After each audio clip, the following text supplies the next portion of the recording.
Kementerian Pendidikan KPM mengumumkan sesi persekolahan secara bersemuka yang dijadualkan bermula 20 Januari di seluruh negara ditangguhkan berikutan keadaan semasa jangkitan COVID-19. KPM memaklumkan sesi persekolahan bersemuka hanya akan melibatkan murid yang akan menduduki peperiksaan. Bagi membincangkan mengenai perkara ini, kita bersama dengan Presiden Kesatuan Perkhidmatan Pengurusan Kebangsaan Malaysia NUTP, Aminuddin Awang di talian ketika ini. Assalamualaikum Cik Aminuddin. Waalaikumsalam. Cik Aminuddin, kemasukan sekolah ditangguhkan sekali lagi. Pada pendapat Cik Aminuddin, adakah wajar tindakan yang diambil kerajaan ini? Kami di NUTP sememangnya melihat penangguhan kemasukan murid ke sekolah bagi sesi persekolahan tahun 2021 ini, kecuali bagi calon SPM, ada satu tindakan yang sangat wajar berdasarkan kepada perkembangan terkini berkaitan bilangan pesakit COVID-19 yang meningkat pada setiap hari. Walaupun kita lihat agak tergesa-gesa dan sering berubah-ubah keputusan yang dibuat oleh pihak Kementerian Pendidikan berasaskan keadaan semasa ini, kami merasakan bahawa ini adalah keputusan yang terbaik demi kebaikan semua pihak lah. Dan kami sebenarnya lebih bersetuju sekiranya keputusan untuk menangguhkan kemasukan murid ke sekolah ini dibuat lebih awal ataupun sekurang-kurangnya sehari selepas yang amat berhormat Perdana Menteri mengumumkan penguatkuasaan PKP, PKPB dan PKPP pada 11 Januari yang lalu.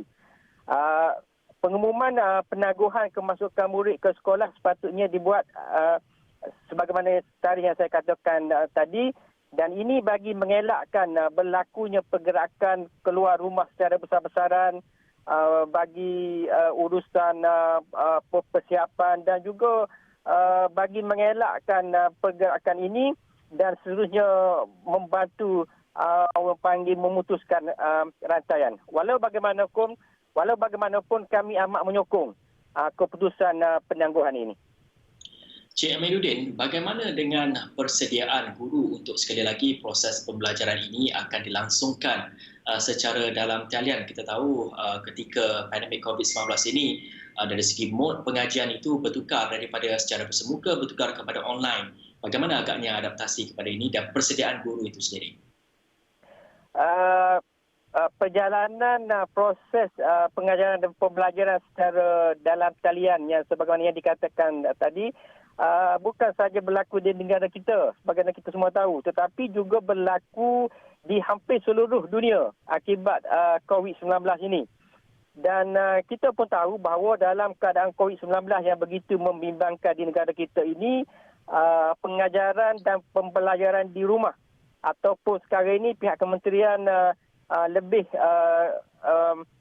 menekankan kepada perkataan PDPR, itu pengajaran dan pembelajaran di rumah, adalah satu-satunya pilihan yang kita ada sekarang ini. Kita tak ada pilihan lain. Kalau nak pergi ke sekolah, risikonya besar. Dan ini hanyalah satu-satunya pilihan yang ada. Mahu tidak mahu, guru perlu terus melaksanakannya bagi memastikan murid-murid tidak terkikir dalam pelajaran. Dan kami menganggap segala permasalahan dalam menjalankan pengajaran dan pembelajaran di rumah ini sebagai cabaran. Dan guru-guru akan melakukan yang terbaik berasaskan ruang lingkup kemampuan guru dan juga kesesuaian kemampuan murid. Dan dalam hal ini, proses pengajaran dan pembelajaran guru adalah akan dijalankan berasaskan keupayaan murid dan juga kesediaan sumber yang ada. Bermakna tidak semestinya murid yang tidak ada capaian internet dan murid yang tidak mempunyai kemampuan dari segi pemilikan peranti itu tidak dapat mengikuti proses pengajaran dan pembelajaran. Dapatan kajian-kajian pun kita semua tahu menyatakan bahawa pembelajaran secara bersemuka di sekolah jauh lebih memberi impak dan mencapai objektif jika kita dibandingkan dengan pembelajaran di rumah lah. Tetapi